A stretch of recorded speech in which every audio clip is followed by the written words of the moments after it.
Pemirsa, jumpa lagi kali ini dalam dialog National Intelligence Estimate, masih dalam tema Indonesia Masa Depan. Pada hari ini, kita akan membahas tentang strategi transisi energi guna mendukung ketahanan energi Indonesia.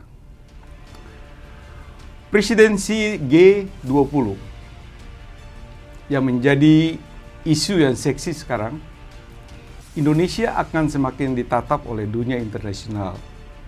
Di bawah pimpinan Presiden Joko Widodo, Indonesia memiliki salah satu target utama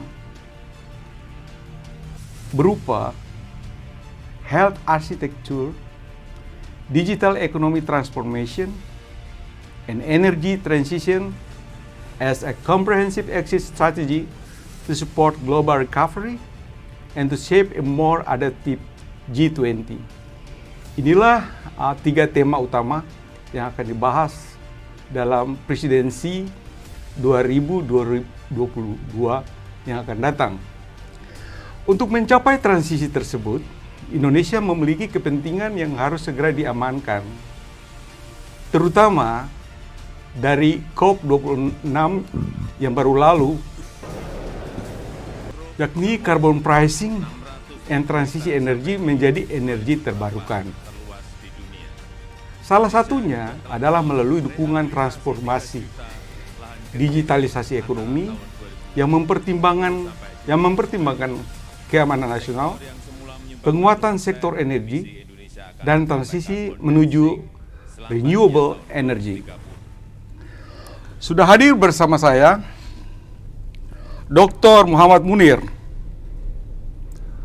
Latar belakang beliau dari militer. Beliau ada teman saya. Selamat datang, Pak. Terima kasih. Salam jumpa, Pak Adrian. Beliau juga mantan Sekjen Wantanas. Jadi topik ini sudah menjadi biasa bagi beliau dalam menganalisis berbagai isu-isu strategik, termasuk di dalamnya ketahanan energi bagi Indonesia ke depan. Yang menarik adalah beliau juga dalam mendapatkan S3 di Universitas Bina Nusantara tahun 2020 melaksanakan riset dalam manajemen dan penelitian di bidang energi. Jadi Dr. Munir memiliki kapasitas untuk kita berdialog hari ini tentang ketahanan energi kita ke depan. Melihat situasi yang sekarang, bahwa energi yang diandalkan sekarang yang kita gunakan akan habis pada masa depan. Ada yang misalnya fuel akan 35 tahun ke depan, gas misalnya ada yang bilang 50 tahun ke depan, batu bara 60 tahun ke depan. Sesudah itu kita menggunakan energi dari mana? Menurut Bapak, gimana dunia sekarang berbuat apa untuk mengatasi ini? Silakan, Pak. Terima kasih, Bung Adrian. Dari pertanyaan tersebut, saya ingin melatar belakangi kita ini kan saat ini hidup di zaman modern. Kita tahu dalam hidup zaman modern itu energi menjadi kebutuhan primer di samping kebutuhan makan dan minum. Selama ini memang ya ini sudah berabad-abad kebutuhan energi manusia, kebutuhan energi negara-negara di dunia itu mengambil sumber energi primernya dari bahan fosil, yaitu tambang, minyak, gas, batu bara. Ya, kita mengenal misalnya kalau migas itu ada negara-negara OPEC sebagai eksportir migas terbesar di dunia sampai saat ini. Nah, ini yang menyuplai sumber energi dunia terbesar. Dulu Indonesia masuk di dalamnya, tetapi kemudian karena ini salah satu bukti bahwa nanti sumber energi fosil Indonesia berupa minyak, gas terutama, nantinya juga batu bara akan habis juga. Dan itu tidak lama. Kalau hitungan sustainability negara, keberlangsungan negara, minyak misalnya akan habis, itu menurut perkiraan saya dari beberapa sumber itu 10-20 tahun lagi kalau tidak ditemukan sumber baru. Gas tidak lama kemudian, batu bara tidak lama kemudian. Jadi itu Pak. Jadi artinya, jadi memang suatu saat kita harus bukan berpikir lama lagi untuk menggantikan energi fosil ini dengan energi lain yang bisa diperbarukan atau istilahnya renewable energy. Ya Pak, salah satu isu Dr. Munir adalah global warming, atau pemanasan bumi. Sekarang desakan internasional untuk semua negara-negara produksi bahan energi dari fosil itu seperti minyak, gas, dan batu bara itu supaya ditekan seminimal mungkin. Bagaimana Bapak melihat ini, Pak? Baik, terima kasih. Jadi kalau bicara tadi global warming, ini lebih tajam lagi, Pak. Kita bicara energi dihadapkan pada global warming. Ini lebih tajam lagi yang saya maksud. Karena memang tadi saya sampaikan, energi primer yang menggunakan fosil itu penyumbang karbon, ya, polusi terbesar di dunia ini. Ya, dari minyak yang dibakar industri, gas yang dibakar industri, batu bara yang untuk industri maupun untuk power plant itu mengeluarkan karbon yang dibuang ke udara bebas, sehingga menimbulkan polusi sangat banyak. Disinilah. Jadi ini menurut ahli ini, ya, dalam kurun waktu beberapa puluh tahun belum lama lah, 2060-an lagi, itu mengakibatkan naiknya temperatur global sebesar kurang lebih 1,5 derajat. Dengan naiknya temperatur global ini akan memanaskan, ya, es di kutub-kutub utara dan selatan sehingga mencair. Ya, jadi diperkirakan 1,5 derajat Celcius kalau dibiarkan terus pada tahun 2027, 2060-an, Pak. Ya, Pak. Ya. Maka es di kutub-kutub itu akan mencair dan sehingga permukaan air akan naik. Laut akan naik, banyak kota di pantai akan tenggelam. Maka semua negara harus duduk bersama untuk membicarakan masalah ini, Pak. Disinilah kita bersyukur, Pak, karena banyak pimpinan negara itu sadar akan bahaya ini, sehingga mereka berembuk. Tadi Bapak sampaikan di COP26 di Glasgow, Inggris misalnya, itu yang membahas tentang hal ini, bagaimana strateginya untuk mengatasi agar pemanasan itu tidak mencapai ke situ. Kita hambat, kalau bisa kita hentikan penambahan kenaikan temperatur itu dengan cara mengurangi penggunaan energi fosil. Dengan apa? Dengan energi baru terbarukan. Disinilah yang ingin saya sampaikan, betapa kita Indonesia, ya, mendapat karunia luar biasa dari Yang Maha Kuasa, dari kondisi geografis yang terletak di Katulistiwa, memiliki beberapa potensi besar yang bahkan tidak ternilai, tidak terhenti, antara lain matahari. Sepanjang tahun matahari bersinar di Indonesia. Matahari bisa kita rubah menjadi energi listrik dengan teknologi solar cell. Kemudian ribuan sungai, ya, ribuan sungai yang menurut Presiden ada 4.400 sungai besar dan sungai sedang yang dapat dimanfaatkan untuk hidropower. Ya. Itu luar biasa, Pak. Jadi luar biasa. Jadi dengan sungai-sungai itu kita bisa bangun hidropower. Tentu sesuai dengan kapasitas debit air yang ada. Kita contoh yang sudah berjalan di Sumatera misalnya, ada Sungai Asahan yang sumber airnya dari Danau Toba. Dari situ saja sudah kita bangun 2 hidropower hampir 1000 megawatt ya di bendungan Sigura-gura dan Anak Tangga. Dari hidropower ini bisa menjalankan smelter ya yang mengubah boksit alumina menjadi aluminium. Ya. Ya, ini sudah hampir 40 tahun ya berjalan. Artinya dengan hidropower itu harga murah ya memanfaatkan sungai yang ada. Tapi, masih banyak sungai ya. lain lagi, Pak. Misalnya di di Papua ada Membramo. sungai Membramo. Ya. Itu besar. Itu mungkin Itu sekitar 24.000 megawatt, Pak. ya itu luar biasa ya, 24 kali yang Sungai Asahan yang sekarang ya. Sebetulnya Sungai Asahan ada 2 titik lagi menurut survei yang belum kita manfaatkan untuk buat smelter ya. Sungai Kayan di Sungai Kalimantan. Kayan di Kalimantan Utara Sekitar ya. 13.000 megawatt. Ya, menurut survei itu ada potensi untuk dihasilkan energi hidropower sebesar 13.000 ya. Besar ya. Bandingannya adalah contoh. Sekarang ini kan sedang dibangun PLTU ya di Batang yang hampir selesai mungkin. Itu kemampuannya hanya 1000 kali 3 kali 1000 megawatt. Belum Jadi kira-kira begini, Pak. Dengan COP26 dihadapkan dengan situasi di negara kita. PLN itu masih menggunakan batu bara, Pak, sebagai ya. sumber energi utama. Jadi mereka harus beransur-ansur, harus berpindah kepada energi baru terbarukan.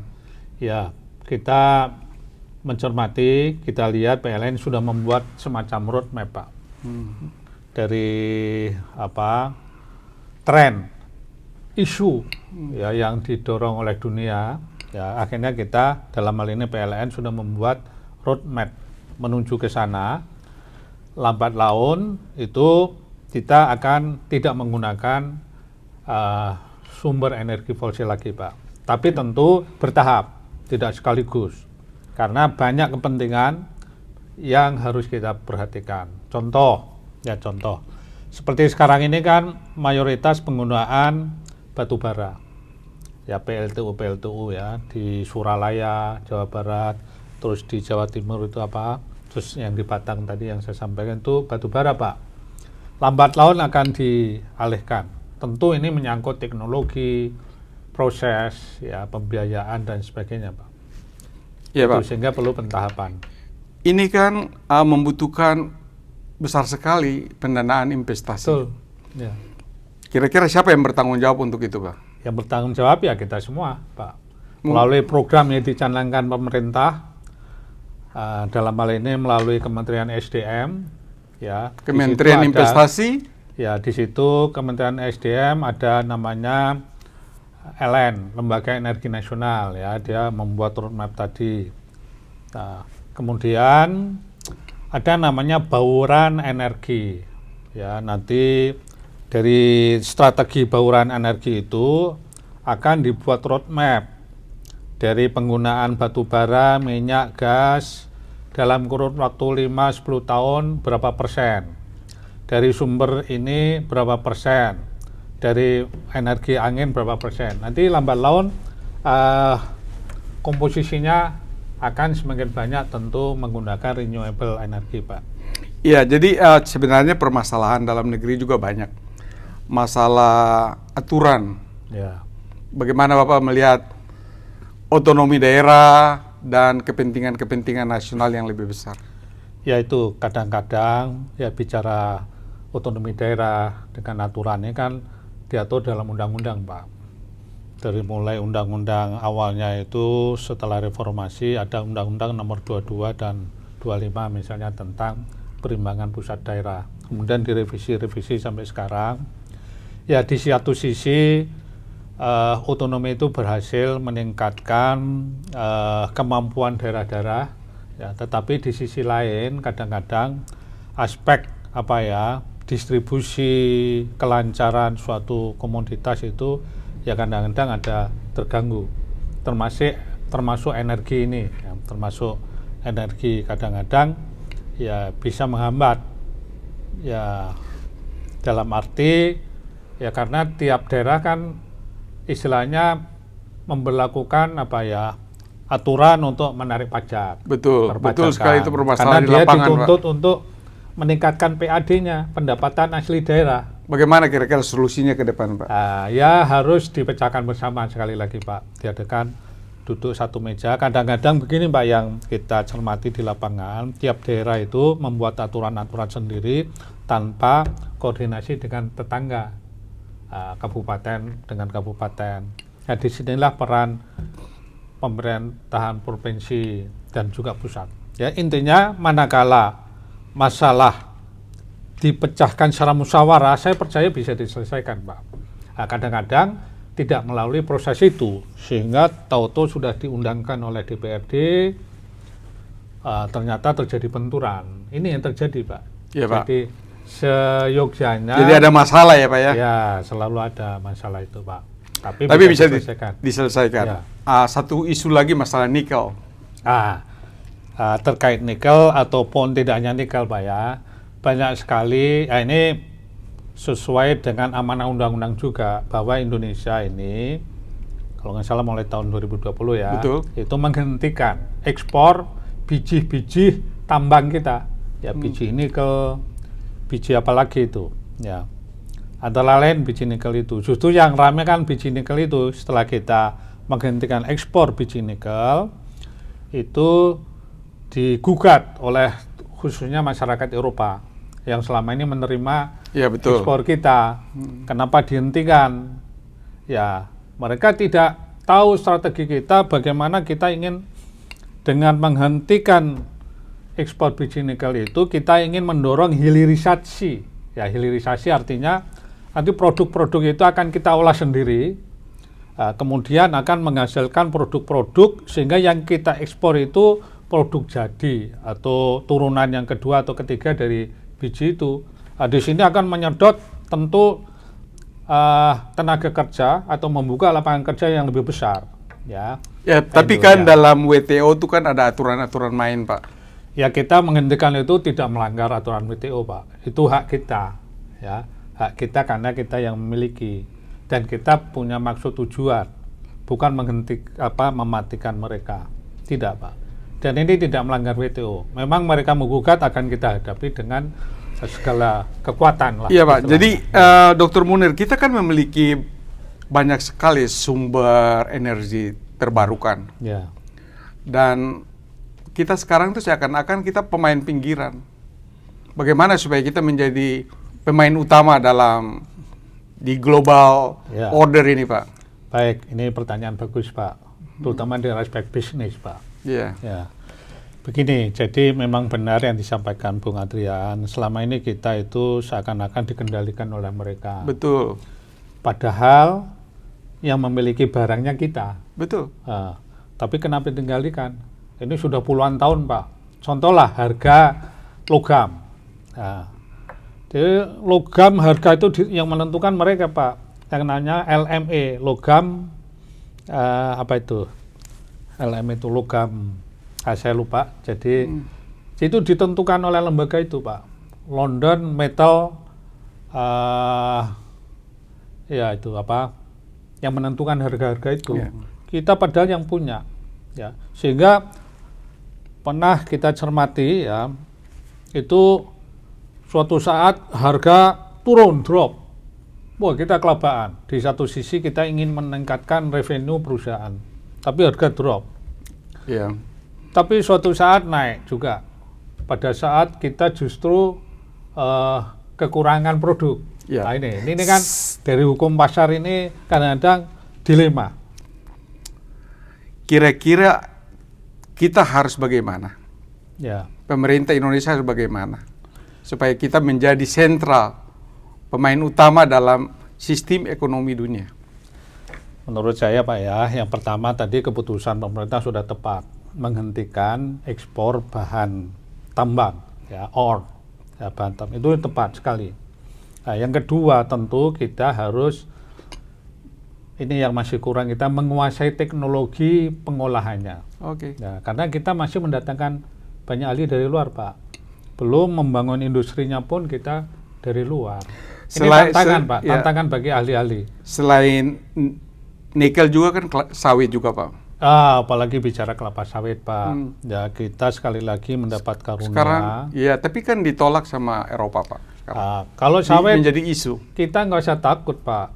Ya, kita sudah tahu itu teknologinya nggak terlalu sulit. Dari CPO, ya, coconut palm oil, CPO dari kelapa sawit, itu bisa sampai puluhan turunan. Ya, bisa untuk minyak goreng, bisa untuk parfum, macam-macam lah, obat, ya. Mereka menolak, nggak masalah, kita produk sendiri, nanti produk itu yang kita ekspor, nilainya harganya berlipat ganda, Pak, daripada kita hanya menjual CPO saja. Betul, jadi perlu strategi dong, Pak, strategi untuk transisi energi dari fosil menjadi energi terbarukan. Butuh skenario dan peta jalan oleh pemerintah yang sekarang sedang digarap. Seberapa besar optimisme Dr. Munir? Ya, saya sangat optimis, Pak. Di Indonesia ini banyak ahli, ya. Peta jalan itu tadi yang saya sampaikan contoh untuk investasi, misalnya penganggaran dan investasi. Ya, yang pertama strategi transisi dulu energi, ya. Buat roadmap, ada pentahapan, sekali lagi tidak bisa sekaligus, ada tahapan, ya. Ada tahapan, kenapa? Karena kita perlu menyiapkan. Manajemennya sangat penting, Bapak kan ahlinya. Ya, manajemen itu yang sangat penting karena dia yang mengatur, menjalankan, ya, kemudian mengendalikan jalannya roadmap tadi, ya, dari sasaran, tujuan sasaran akhir yang ingin kita capai. Katakanlah kita membuat roadmap sampai 2045, ya, kurun waktu sampai 2045 kita breakdown dalam strategi 10 tahun, tiap 10 tahun apa yang harus kita capai. Saya kira sudah dibuat itu oleh Bappenas, oleh kementerian lembaga terkait sesuai dengan kompetensinya. Terkait energi juga sudah ada, Pak. Sudah ya, ada. Masalah dalam negeri dan bukan rahasia umum lagi, Pak. Operasional di lapangan, Pak. Ya. Strateginya bagus, skenarionya bagus, ya. Peta jalannya bagus. Ya. Berbagai hal, misalnya masalah, tadi saya sudah katakan masalah aturan main. Ya. Kemudian banyak sekali cukong-cukong yang bermain. Bagaimana tuh Bapak melihat? Itu. Jadi cukong yang saya bisa menangkap yang dimaksud Bung Adrian, yaitu adanya semacam kelompok-kelompok tertentu yang ingin memanfaatkan peluang ke depan ini agar dia ikut bermain, mendapat keuntungan. Betul. Apa itu istilahnya, ya? Jadi ini yang harus diberantas. Artinya bagaimana cara memberantasnya? Komitmen pelaku-pelaku, ya, dari mulai kementerian lembaga yang terlibat di dalam proses itu membuat komitmen, ya, jangan sampai kena pengaruh, ya, kelompok-kelompok ini. Betul. Harus konsisten terhadap asas tujuan, ya. Kalau kami kan latar belakang militer, itu selalu apapun itu pegang teguh asas tujuan. Kalau tujuan kita komitmen menuju 2045 sebagai milestone kemerdekaan Indonesia 100 tahun, sebagai Indonesia Emas, itu harus kita perjuangkan sampai terwujud. Jangan sampai ada gangguan-gangguan tergoda. Apakah harus dilaksanakan oleh BUMN atau swasta murni, Pak? Kira-kira proyek-proyek ke depan. Itu bagian manajemen tadi, Pak. Ada yang sebagian dijalankan oleh BUMN, ada yang swasta, Pak. Tetapi semuanya harus tentu ada aturannya, Pak. Karena dua sektor ini masing-masing punya peran, ya. Tetapi payung hukumnya harus dipegang, pasal 33 UUD 45, bahwa semua sumber kekayaan alam harus dikelola, ya, untuk kemanfaatan rakyat. Jadi sumber energi baru terbarukan ini kita memiliki potensi yang cukup besar, ya. Dan untuk jangka panjang kita mampu bertahan, ketahanan nasional kita sangat tinggi untuk ini. Tapi kan butuh duit besar, Pak, butuh dana yang besar. Cina, Amerika, atau bagaimana, Pak, investor, Pak? Begini, Pak. Jadi tadi saya menanggapi yang pertama dulu. Memang benar, kita sekali lagi bersyukur Indonesia ini wilayahnya terletak di Khatulistiwa, sehingga matahari sepanjang tahun tidak berhenti, memiliki sungai yang ribuan tadi untuk hydropower, memiliki panas bumi, Betul. karena kita range of fire ya, membangun geothermal, thermal, kemudian angin yang sepanjang tahun juga bertiup, ya punya teknologi kincir angin, apalagi ya banyak, itu semua adalah renewable energy, dan juga teknologi nuklir. Ya kita sebetulnya sudah punya ahli nuklir yang bisa membangun reaktor-reaktor untuk membangun reaktor tenaga listrik PLTN yang dulu pernah direncanakan. Jadi menurut saya itu yang harus diperjuangkan dan diwujudkan.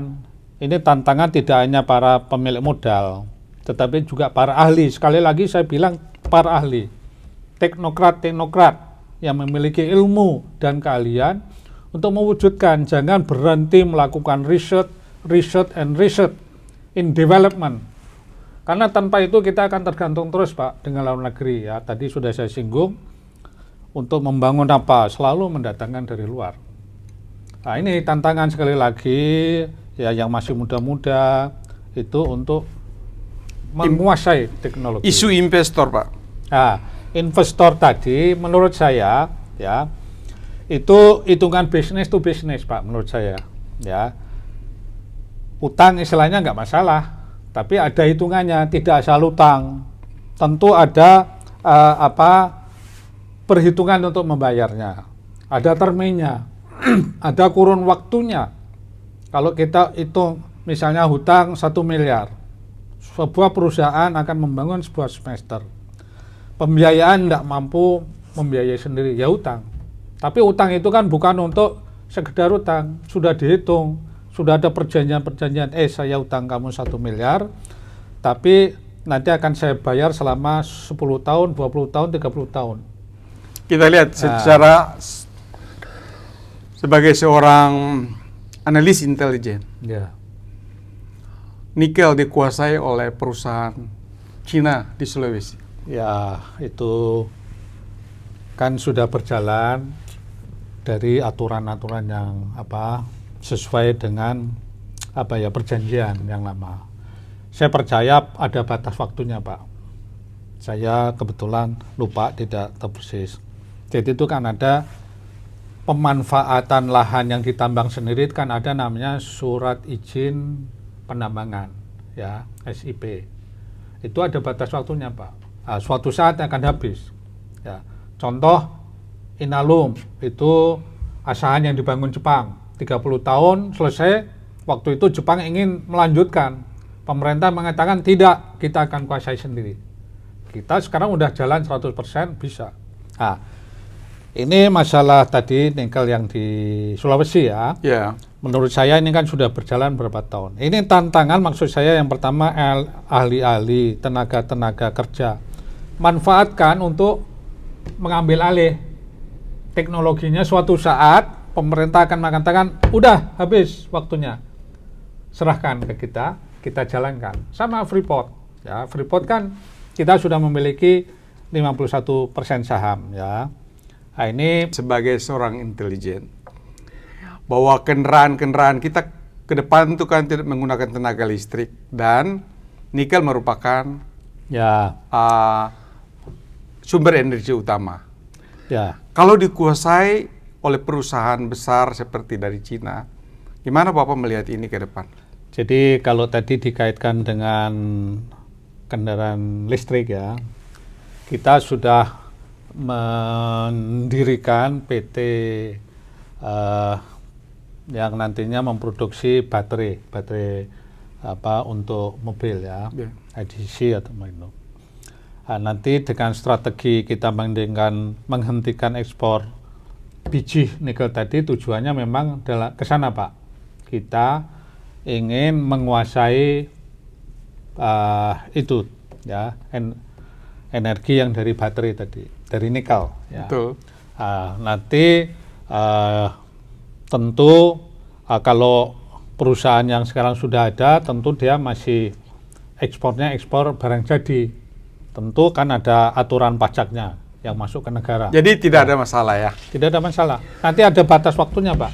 Karena ini masalahnya sudah sesuai perjanjian yang lama, Pak, yang sudah berjalan. Ya, tentu kita tidak bisa menghentikan di tengah jalan. Kalau kita hentikan, tentu kita akan digugat, diarbitrase, dan kita akan kalah. Risikonya lebih besar. Ya. Ya. Terima kasih Dr. Munir untuk penjelasan dan dialog kita pada hari ini. Para pemirsa, Indonesia mulai menyusun strategi agar bisa tergantung penuh kepada energi baru terbarukan. Perlunya skenario dan peta jalan dari pemangku kepentingan untuk mengatasi kendala yang masih dihadapi, yaitu soal pendanaan yang memerlukan dana besar untuk mengembangkan energi baru terbarukan. Salah satu cara mengatasinya adalah mengundang investor asing untuk memberikan pendanaan, termasuk teknologinya. Terima kasih atas waktu Dr. Munir. Pemirsa, demikianlah dialog saya bersama Bapak Dr. Muhammad Munir dalam National Intelligence Estimate. Terima kasih, sampai jumpa. Terima kasih, Pak.